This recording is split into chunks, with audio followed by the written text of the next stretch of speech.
Ben Whittaker's amateur career was deeply influenced by his father, who had also competed until an injury sidelined him. A working-class man, his father juggled 2 jobs to support the family. To help Ben pursue boxing, he introduced him to his coach and godfather, Joby Clayton. Given their financial struggles, Joby allowed Ben to train at a discounted rate. Interestingly, Joby had also trained Anthony Joshua during his amateur days. Ben quickly began to excel in the sport, but by the time he turned 15, he faced a crucial decision. He had to choose between football and boxing. He committed himself fully to boxing. In 2019, he qualified for the World Championships in Ekaterinburg, where he earned a bronze medal. The following year, at the European qualifying tournament, he secured a spot on Team Great Britain and represented the UK at the Tokyo Olympics, which were postponed to 2021 due to COVID-19.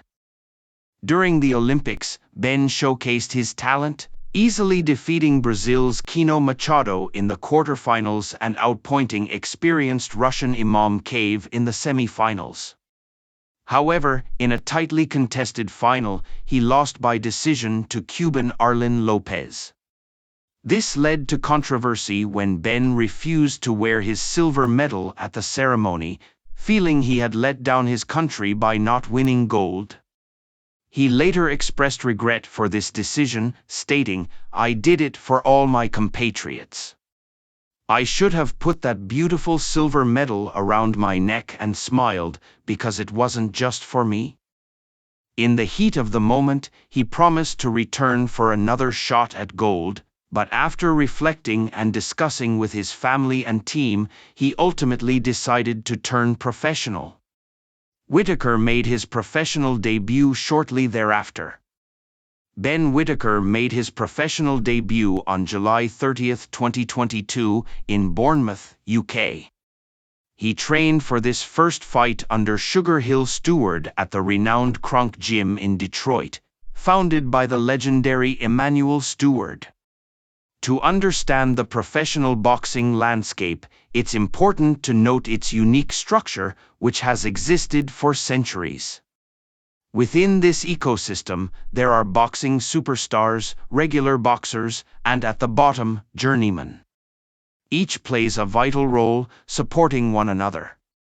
A boxing superstar not only focuses on their own career but also aids promoters and the regular fighters on their undercard. However, to become a regular boxer, one needs experience, often gained through bouts with journeymen. These fighters, who often accept matches with long odds against them, enter the ring primarily for the paycheck rather than to win. Everyone understands this dynamic, and even legends like Roy Jones Jr. respect the journeyman, knowing their contributions. In contrast, Ben Whittaker appears to either disregard this boxing etiquette or choose to ignore it for his own gain. In his debut fight, he faced Greg O'Neill, who had a record of 6 wins and 6 losses.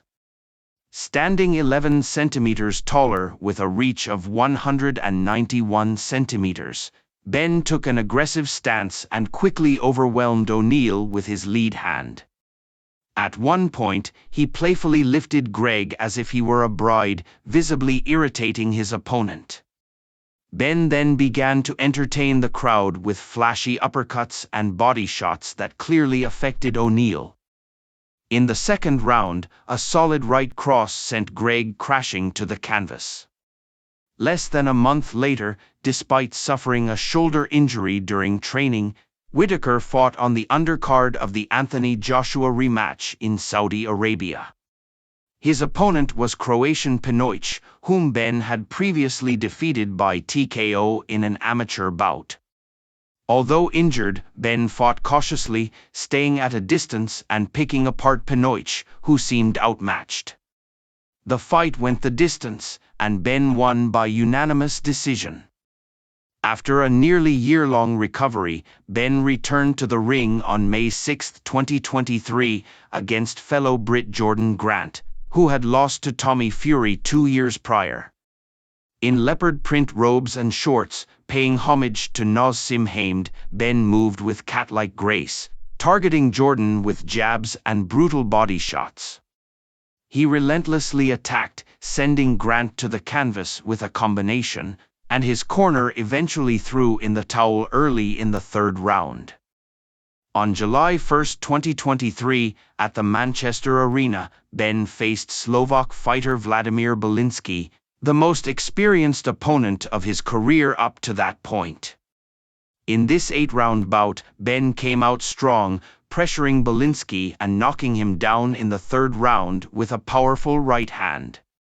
By the mid-fight, Vladimir was visibly exhausted, and Ben took advantage, showcasing his defensive skills and experimenting with strategies. In the 8th round, a precise right to the jaw caused the referee to stop the fight, saving Belinsky from further punishment. On December 10, 2023, Ben faced Albanian-Italian Steven Lionheart, who had been a pro since 2018 with a record of 11 wins and 2 losses. Ben made a dramatic entrance, accompanied by a ballerina to somber piano music. He quickly established control, delivering sharp jabs and precise hooks. The fight saw Ben toy with his opponent, landing heavy shots that left Lionheart bloodied. After a series of unanswered punches, the referee stopped the bout to spare Steven from more damage. The following fight turned Ben into an internet sensation, generating millions of views within 24 hours and earning him over 100,000 new Instagram followers. In London's Wembley Arena, he faced 41-year-old journeyman Kid Gradia. True to form, Ben entertained the crowd with a flurry of jabs and body shots. After Gradia received a count from a hidden left body shot, Whittaker ramped up his showmanship, delivering a barrage of combinations. The fight continued until the referee finally stepped in to end Gradia's suffering. On March 31, 2024, at the O2 Arena in London, Ben fought Leon Willings, starting the bout by landing repeated jabs and pushing his opponent into the corner with heavy punches. Willings managed to take a knee under the pressure.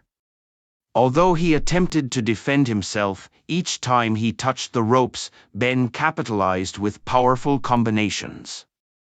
By the end of the fight, Ben had comfortably secured a decision victory, though some fans had hoped for a more explosive finish.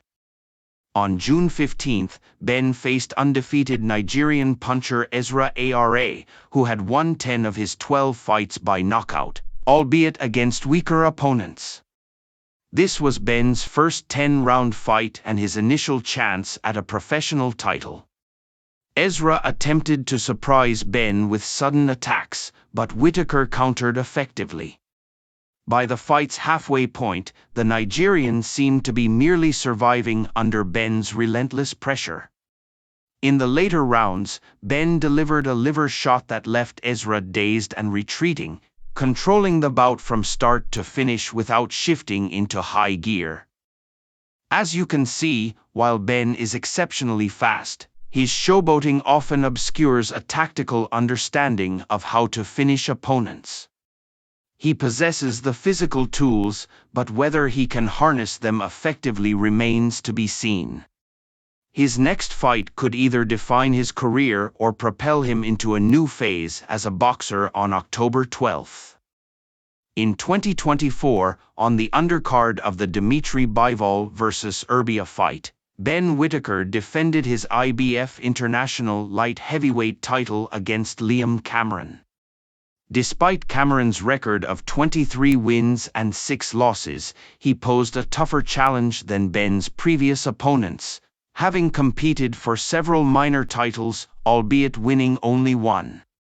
This fight marked a significant step up in competition for Whittaker, who was expected to manage it with ease. As soon as the bell rang, Cameron charged forward, initiating the action with a jab. However, Whittaker quickly took control of the ring's center. He measured the distance with his lead hand, but Cameron pressed the attack, knocking Whittaker's hand down and landing additional jabs. In response, Whittaker started launching long jabs, pushing Cameron toward the ropes. Using one of his signature setups, Ben threw a quick, light jab to bait Cameron into a counter, then pulled back and landed a powerful jab of his own. Feeling confident, Ben delivered a left hook to the body without any setup. Cameron attempted a counter jab but missed, forcing Whittaker to step back. Noticeably, Ben moved his head back first, followed by his feet, a habit that would affect him later in the fight. Cameron tried to close the distance with a sloppy left hook, but Whittaker pivoted away, putting Cameron against the ropes. Both exchanged jabs, and Ben executed one of his trademark visual moves, throwing numerous straight punches at Cameron's guard, followed by a body hook. These punches lacked real impact but created the illusion of an aggressive attack, reminiscent of Sugar Ray Leonard's showmanship. A wild overhand from Cameron forced Ben to evade, but another overhand landed as Ben attempted to slip it. Cameron moved in close and landed a left hook while Whittaker tried to pull back instead of blocking. When Cameron rushed in with an overhand, Ben anticipated it and pivoted out of harm's way. Whittaker measured the distance again, dipping as if to throw a body shot. Cameron quickly caught on, preparing for an uppercut. As expected, Cameron threw an overhand that Whittaker barely managed to block, then countered with a punch to Cameron's guard. Cameron noticed that Whittaker was looking for openings to pull back and slip, so he threw a light overhand followed by an uppercut. When Cameron faked another overhand, Ben's hook hit nothing but air. At the end of the round, Liam threw a jab, which Ben ducked under, clinching afterward. This led to a final exchange where Whittaker landed a jab to the head and body, while Cameron responded with a body jab. However, Ben prepared to slip and counter, only to get hit instead. Round 2 began with Liam applying pressure, showing no fear of Whittaker. He used his jab to chase Ben around the ring. Whittaker tried to respond, but his punches primarily landed on Cameron's guard. Liam faked a forward move, and Ben fell for it, leading to further frustration as he punched the air. Cameron saw this shift and threw a jab, which Ben failed to guard against, ending up against the ropes as Cameron unleashed a combination. In the clinch, Ben wore a nervous smile, trying to whisper to Cameron, only to be met with an overhand punch. By the middle of the second round, Cameron had figured out Whittaker's timing. He blocked Ben's jab and quickly countered with a hook, landing much faster now that he had timed his punches well.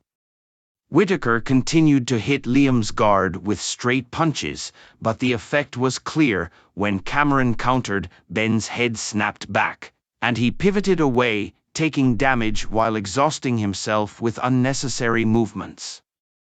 Cameron threw a jab that Ben managed to dodge, only to predictably duck again, which Cameron took advantage of with an uppercut.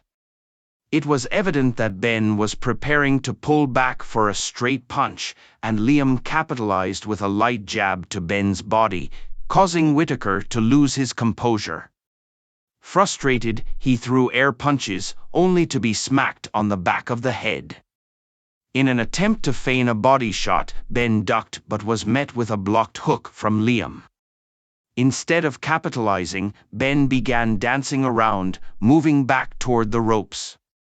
In the third round, Cameron became more assertive, doubling his jab, which Whittaker dodged clumsily. This left him vulnerable to an overhand that landed squarely on his head. Liam followed up with 2 hooks as Ben again tried to slip away, revealing a critical flaw in his defense. He relied too heavily on upper body movement, often leaving his head exposed while his feet remained stationary. By now, it was evident that Ben's excessive movement had drained his energy, and he began to backpedal. Cameron feinted a body shot, then landed an overhand followed by an uppercut, rattling Ben. In response, Whittaker threw a combination at Cameron's guard, only to find himself in a compromising clinch. By the fourth round, Ben had lost so much credibility that Cameron began taunting him, even sticking out his tongue. Just when Ben thought the assault might ease, Liam landed a straight, an overhand, and a body hook, only to finish with another overhand punch. Each passing minute saw Cameron show Whittaker less respect, landing combinations that shook Ben's head violently. In the fifth round, it was clear from the outset that Ben no longer believed he could win. Out of frustration, he resorted to throwing a series of low blows. Cameron pushed Whittaker against the ropes with a combination, capped off by a powerful overhand. In a desperate move, Ben pretended his mouthguard had fallen out after a jab, trying to buy time while he caught his breath. After a brief rest, Ben continued to receive punches to the head. He ducked under another overhand but was met with a barrage of body shots. The beating intensified round by round. Given Whittaker's tendency for low blows and dirty tricks, it was no surprise that by the end of the fifth round, the fight took a bizarre turn. Both fighters ended up falling out of the ring during a clinch. While Liam quickly got back up, ready to fight, Ben claimed to his corner that he had sustained a serious leg injury. One might expect that after a fighter declares he cannot continue, the opponent would be awarded a TKO. However, due to the unusual circumstances of the clinch, it should have been ruled a no contest. But let's not forget the promoters have big plans for Ben Whittaker. For the first time in boxing history, despite the fight going into the fifth round, the organizers decided to count only the first 4 rounds and declared the fight a draw based on the judge's decision. The reasoning behind this remains questionable. They had to find a way to salvage Ben Whittaker's career, clearly wanting to avoid a technical knockout loss. The fifth round was so one-sided that no one would have accepted any other result, so they opted to score only the first 4 rounds. The only round that could arguably go to Whittaker was the first, and since the rounds were even, they conveniently declared it a draw. In this way, the organizers, judges, and referee did everything possible to protect Whittaker's status as boxing's supposed future star. However, the real area where he needs saving isn't in the ring, but in the gym. He must learn that speed alone isn't enough, even at the mid-tier level of boxing. Attacks need to be calculated and set up, not just a series of random punches to the head or body. Most importantly, someone needs to remind Whittaker that he has legs that should be utilized when he's under fire. Sure, shoulder rolls may look impressive, but there's a time and place for everything. It's odd to see someone who once expressed dissatisfaction with his Olympic silver medal, feeling as if he lost gold instead, now seemingly content to accept the most bizarre draw in boxing history. This disaster of a fight could serve as a blessing in disguise. Whittaker and his team need to confront the reality that he lost decisively, indicating that he hasn't yet reached the level of a mid-tier professional boxer. He needs to dedicate the next year or 2 to training and correcting his mistakes. Do you think Ben Whittaker has a chance to become a top-level professional boxer?